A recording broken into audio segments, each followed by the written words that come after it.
Assalamualaikum warahmatullahi wabarakatuh, pemirsa sekalian yang berbahagia. Pada kali ini saya ketemu dengan Mas Adit. Assalamualaikum Mas Adit. Waalaikumsalam, Pak. Dan Mbak Ani. Assalamualaikum Mbak Ani. Waalaikumsalam. Ya, Mas Adit dan Mbak Ani adalah pasangan suami istri yang baru 1 tahun lalu menikah.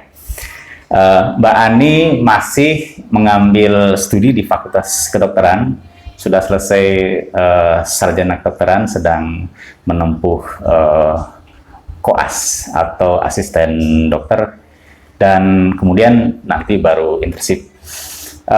Saya ke Mbak Ani dulu. Mbak Ani, Ya. saya ingin mendengarkan, Mbak Ani kan udah selesai sarjana kedokteran ya.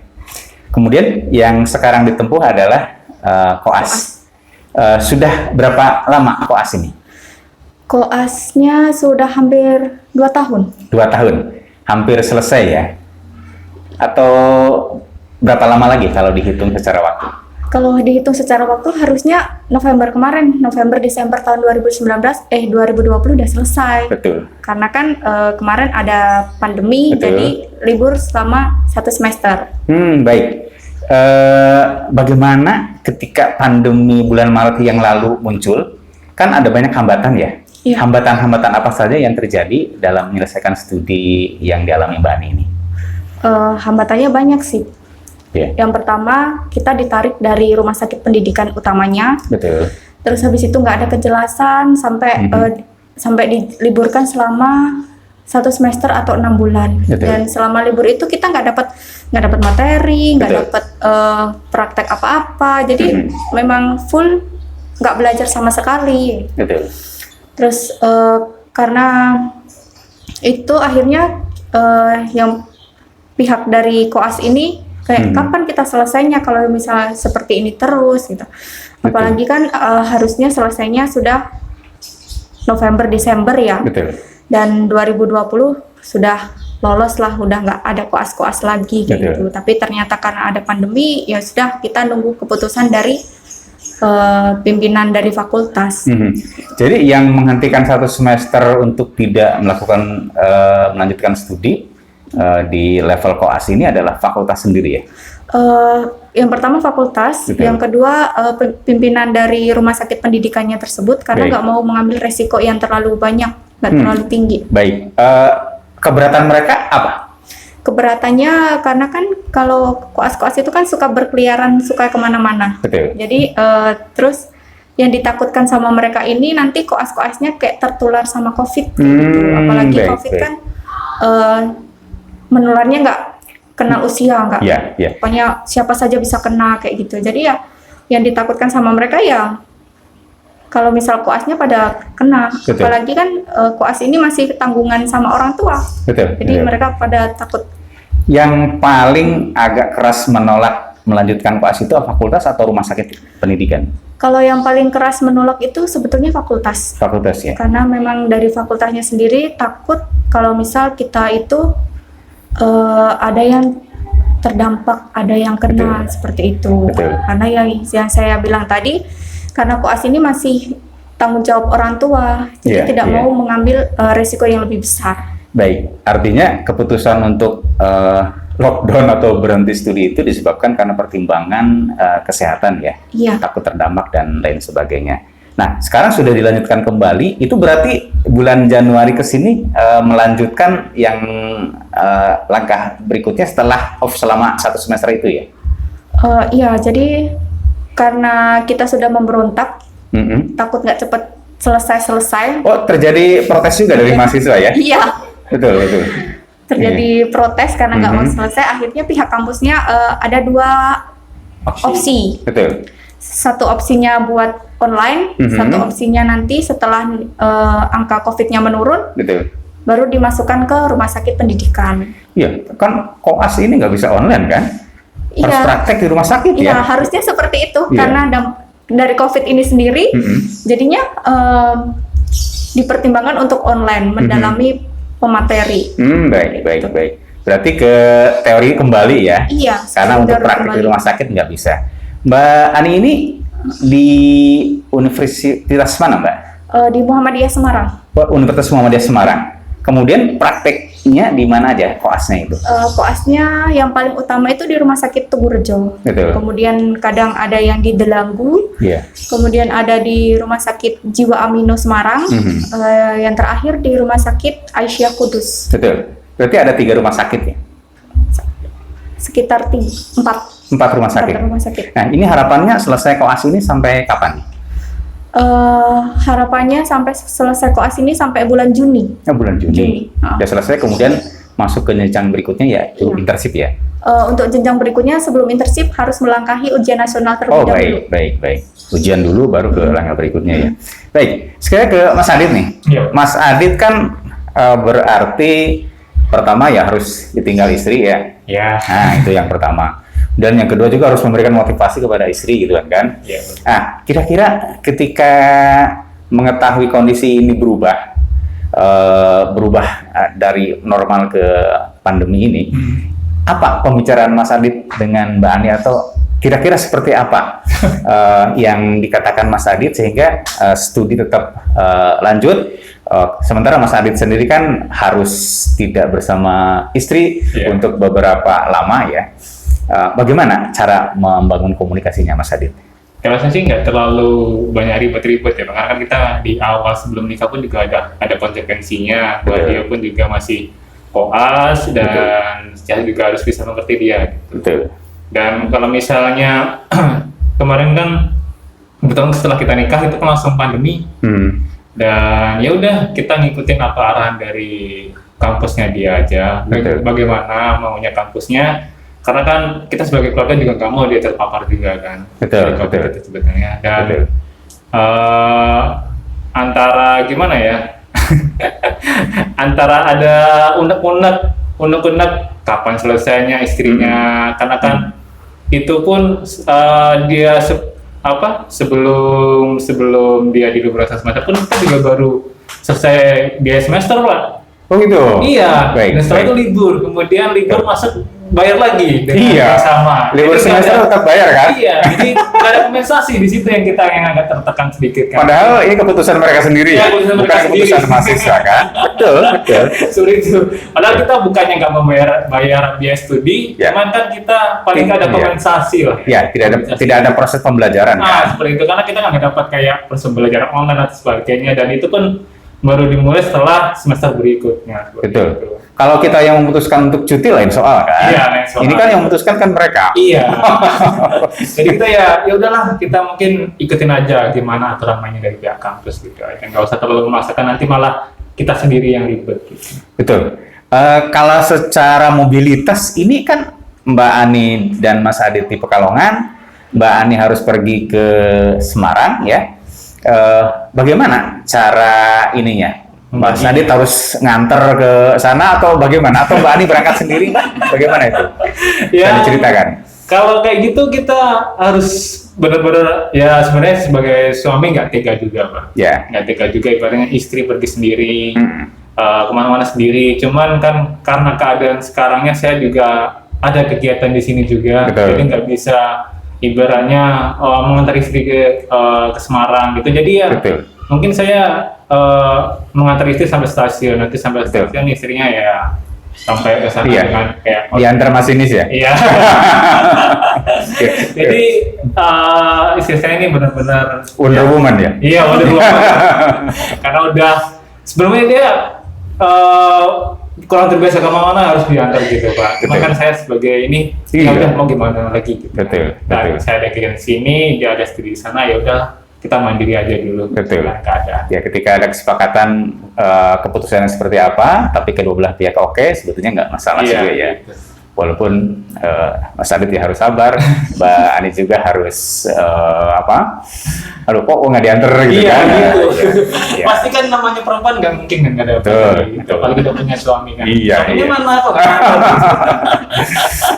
Baik. Saya ke Mbak Ani. Kalau selama ini ketika berangkat ke rumah sakit, ini protokol kesehatan yang diberlakukan untuk para koas ini sama nggak dengan para dokter dan para medis yang lainnya? Kalau untuk para dokter itu sudah ada pimpinannya sendiri, sudah ada SOP-nya sendiri. Nah, kalau dari pihak koasnya ini kita harus mengikuti SOP dari arahan dari fakultas. Baik. Iya, berbeda. Betul. Dimana yang dulunya nggak pakai baju hazmat, sekarang disuruh pakai baju hazmat. Oh, beli sendiri ya? Iya. Waduh. Warnanya kayak apa itu? Warnanya biru. Warnanya biru ya? Biru, maaf. Bukan kayak baju operasi itu, bukan ya? Bukan. Beda ya? Beda. Ininya seperti apa? Sampai ke bawah atau hanya sekedar kayak jas aja? Sampai ke bawah. Sampai ya. ke bawah ya? Kayak apa ya? Kayak gamis menurut saya. Baik. Dan tetap pakai sarung tangan, masker, pakai ini nggak tutup kepala? Kalau untuk facial, kita facialnya senyaman kita saja. Yang penting baik. tetap mematuhi. Betul. Jadi kalau di masa normal kan tidak pakai itu kan? Iya. Tapi sekarang ketika masa pandemi ini tetap harus memakai APD yang seperti itu. Iya. Sudah tentu mengeluarkan biaya lagi ya Iya. untuk membeli baju seperti itu kan? Iya. Tapi memang rumah sakit yang dijadikan praktek Mbak Ani ini rumah sakit rujukan COVID apa bukan? Iya.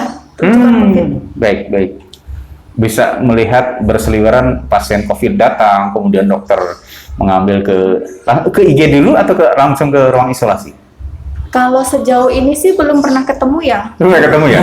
Atau sengaja di ini ya? Dibedakan antara yang koas dengan yang itu ya? Iya, karena dari pihak kampusnya itu para koas hanya boleh di zona hijau. Baik. Nggak boleh zona merah atau zona kuning kayak gitu. Tapi Iya. sejauh ini memang belum pernah ketemu. Betul. Berarti struktur rumah sakitnya juga dipisah-pisah ya? Misalkan pasien COVID di sebelah mana, kemudian untuk yang pasien yang penyakit umum di sebelah mana, dan para koas ini berada di lokasi pasien umum gitu ya? Kalau sepengetahuan saya sih masih tetap sama. Ya. Cuman masih tetap masuk IGD gitu. Betul. Cuman kebetulan saya ini belum jaga IGD, belum masuk IGD. Yang dilakukan Mbak Ani selama ini praktek tentang apa dan di mana? Selama ini baru masuk ke pendidikan kulit. Oh, baik. Jadi nggak ada masuk IGD. Emang ada berapa yang mesti dipraktekin? 14. 14. Ini baru kulit ya? Baru kulit. 13 lagi berarti ya? Sudah. 13 sudah terselesaikan. Oh, sudah? Iya, tinggal. Satu jenis praktek ini berapa hari itu? Satu jenis ilmu pendidikan itu tergantung. Kayak misal kulit ini kan kecil. Ya. Jadi sekitar 4 minggu, 1 bulan. Tapi kalau yang kayak misal penyakit dalam, bedah, kemudian kandungan, itu termasuknya besar, jadi kita sekitar 10 minggu. Oh gitu. Berarti masing-masing jenis penyakit ini membutuhkan waktu yang berbeda, tidak sama ya? Tidak sama. Kalau kulit kan di permukaan ya Mas Adit ya? Jadi mungkin jauh lebih cepat ya. Tapi ketika misalkan kandungan di dalam harus pakai USG gitu ya, dan macam-macam, sudah tentu membutuhkan waktu yang lebih lama. Mas, bagaimana cara Mas Adit memberikan motivasi ke Mbak Ani supaya semangat terus, kemudian jalan terus walaupun situasi seperti ini? Ya, tentunya dengan tetap support dia, jangan patah semangat intinya. Betul. Dan selalu jaga kondisi kesehatan dan juga protokol kesehatan terutama ketika di rumah sakit. Soalnya kan itu rumah sakit rujukan untuk COVID. Jadi kan kita kan agak khawatir juga sebenarnya untuk dia melanjutkan koas di rumah sakit yang khusus rujukan COVID kayak gitu. Betul. Sebenarnya dia agak gimana ini, gimana, cuman ya tetaplah nggak apa-apa, ya udah. Yang penting tetap dijaga. Habis kan ada kan aturan-aturan yang udah diterapkan di kampusnya. Betul. Jadi, artinya selagi protokol kesehatan dipatuhi, sebetulnya it's okay ya. Iya, dan misalnya kayak kemarin ada kejadian gitu kan, ada salah satu dosen yang juga mahasiswanya yang terpapar.